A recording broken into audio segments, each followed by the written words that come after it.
আপনি কি কোনো গুরুত্বপূর্ণ কাজ শুরু করার আগে সেই বিশেষ মুহূর্তটির জন্য অপেক্ষা করেন, যাকে আমরা বলি ইন্সপিরেশন বা অনুপ্রেরণা?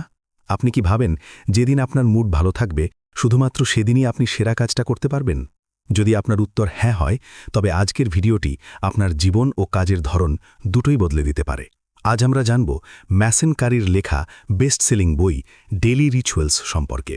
লেখক গত 400 বছরের ইতিহাসের 161 জন বিখ্যাত বিজ্ঞানী, লেখক এবং শিল্পীর প্রতিদিনের রুটিন গভীরভাবে গবেষণা করেছেন। আর তিনি যা খুঁজে পেয়েছেন তা হল সাফল্য কোনো জাদুকরী অনুপ্রেরণা থেকে আসে না, সাফল্য আসে বোরিং রুটিন থেকে। বইটির সবচেয়ে শক্তিশালী কথাটি বলেছেন বিখ্যাত চিত্রশিল্পী চাক ক্লোজ। তিনি বলেন, অনুপ্রেরণা হল অপেশাদার বা অ্যামেচারদের জন্য। আমরা যারা প্রফেশনাল, আমরা শুধু সকালে ঘুম থেকে উঠি এবং কাজে লেগে যাই। অর্থাৎ আপনি যদি ভাবেন আকাশ থেকে আইডিয়া নাজিল হলে, তবে আপনি ভুল করছেন। উইলিয়াম জেমস নামের বিখ্যাত মনোবিজ্ঞানী বলেন, আমাদের উচিত জীবনের সাধারণ কাজগুলোকে অটোপাইলট মোডে নিয়ে যাওয়া। আপনি সকালে উঠে কি নাস্তা করবেন বা কখন কাজ শুরু করবেন, এটা নিয়ে যেন ভাবতে না হয়। যখন আপনার রুটিন ঠিক থাকে, তখন আপনার মস্তিষ্ক বা ব্রেন আসল সৃজনশীল কাজের জন্য শক্তি পায়।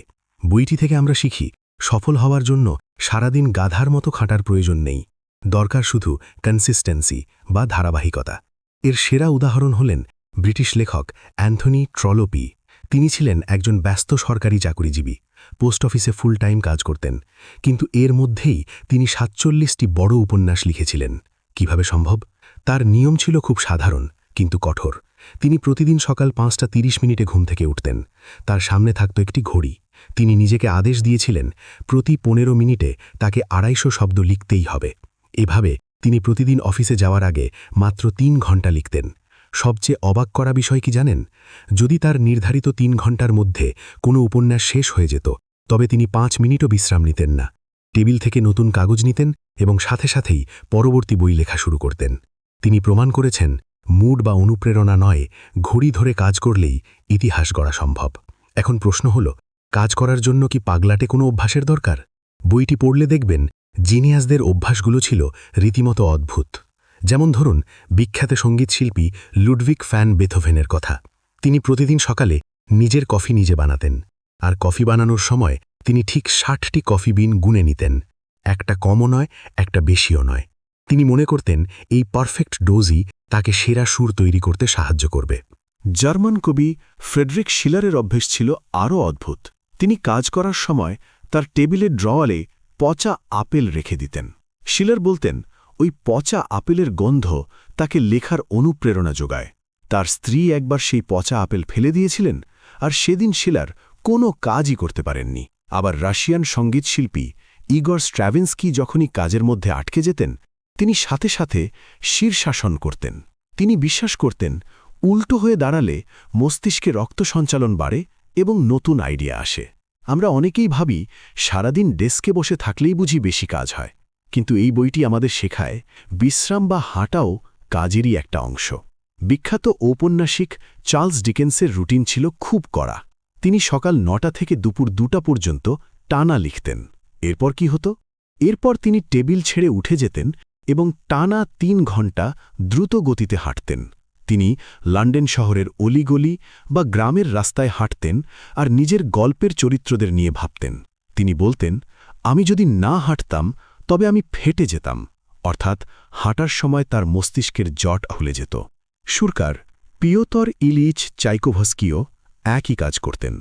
দুপুরের খাবারের পর তার ঠিক 2 ঘন্টা হাঁটা চাই।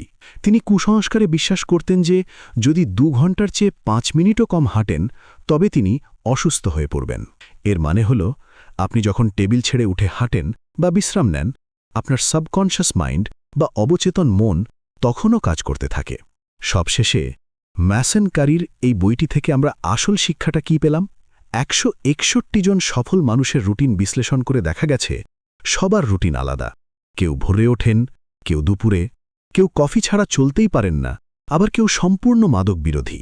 তবে তাদের সবার মধ্যে 3টি মিল ছিল। 1.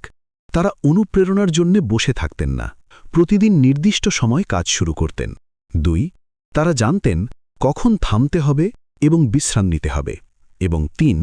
তারা নিজের জন্য একটি সিস্টেম তৈরি করে নিয়েছিলেন। লেখক বার্নার্ড ম্যালামুড খুব সুন্দর একটি কথা বলেছেন। সময়ের অভাবের দোহাই দেবেন না, সময় তৈরি করে নিন। কারণ আসল রহস্য কোনো জাদুকরী রুটিনে নেই।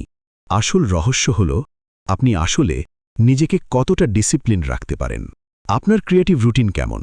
আপনি সকালে কাজ করতে পছন্দ করেন নাকি রাতে? কমেন্ট করে আমাদের জানান। ভিডিওটি ভালো লাগলে লাইক দিন এবং বন্ধুদের সাথে শেয়ার করুন। এমন আরও দুর্দান্ত বইয়ের সারসংক্ষেপ শুনতে বুকমাইন্ড বাংলা চ্যানেলটি সাবস্ক্রাইব করে আমাদের সাথেই থাকুন। দেখা হচ্ছে পরের ভিডিওতে।